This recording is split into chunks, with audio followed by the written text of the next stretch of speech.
Rod Ovid here with another Take 5, a 5-minute study that we bring to you every Monday through Saturday here on the Facebook page of Rod Ovid and Logos Institute of Biblical Studies.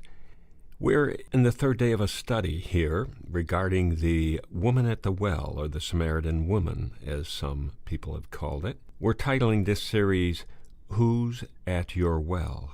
And it's a very interesting study. We've looked at some of the background, and yesterday we ended by reading a sentence that takes us into a very controversial moment in the life of Jesus. We're told in chapter 4 of John, beginning at verse 6, that Jacob's well was there, and Jesus, tired as he was from the journey, sat down. He sat down by the well. It was about the 6th hour. And yesterday we mentioned that Jesus had been shown tired on other occasions, and probably the fact of all the stress of the work he was doing, the staying up late, talking to his Heavenly Father, these things took its toll, and I'm sure he pushed this physical limitation to the max. And here it is, he's tired, he's not going all the way into Sukkar, he lets the other disciples do that, and he sits by the well, and it's noon, midday, noon. In verse 7 it says, when a Samaritan woman came to draw water, Jesus said to her, will you give me a drink? Then John conveniently puts in this parenthetical statement, his disciples had gone into the town to buy food. End of parenthesis. The reason he put it there is because they would have probably all flipped out. They would have went, what? Because there's a couple things. Women avoided the heat of the day by carrying water from the village well either early in the morning or just before sundown. And for propriety's sake, they always go to and from the well in a group. Furthermore, the jars or the bags were heavy, and when full, it was very difficult for a woman to lift one on her head alone. They would need other people to help. So in this story, it seems that this lady is coming to the well alone at noon. And according to some things I've read, it says that only a bad woman, as it's called, only a lady of disrepute would be so blatant.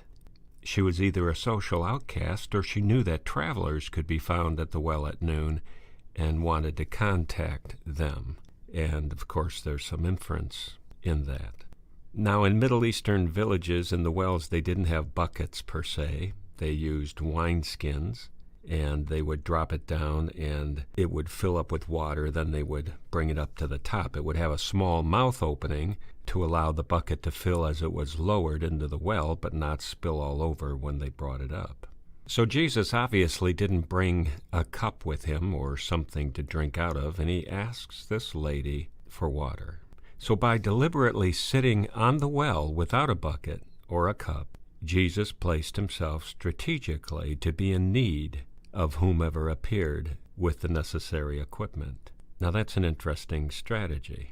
This woman approached, and on seeing her, Jesus was expected. Now this is expected in their culture, to move aside, to withdraw to a distance of at least 20 feet. Indicating that it was both safe and culturally appropriate for her to approach the well.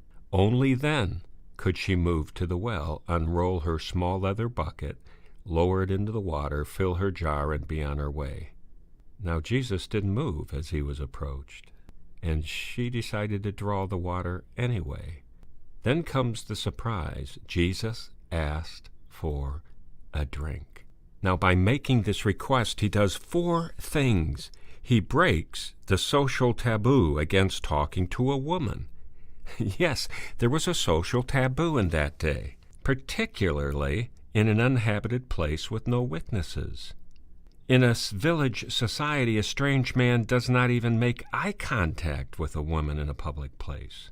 One of the oldest pieces of the Mishnah states this, and do not talk much with womankind. They said this of a man's own wife, how much more of his fellow's wife? Hence the sages said, he that talks with womankind brings evil upon himself and neglects the study of the law, and at last will inherit Gehenna.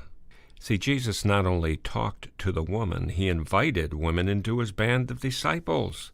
Some women financed him. Some of them traveled with them. We see this in Luke chapter 8. The radical nature of the social changes in the attitudes toward women that Jesus introduced and Paul wrote about in his authorship is far beyond description or anything else at that time and since. Jesus broke the taboo of looking down at women, looking as if they were inferior. And he also reached out to speak to this woman because he knew she needed to hear what he said. And that cut across Jewish custom. A rabbi wasn't even allowed to really talk to his wife in public. So what do we learn from this? That we need to be radical and just blow away all the social norms just for doing its sake? Not at all. That we have to cut across the grain in order to be effective? Not at all. But we do have to be authentic. And we do have to recognize silly taboos when we see them.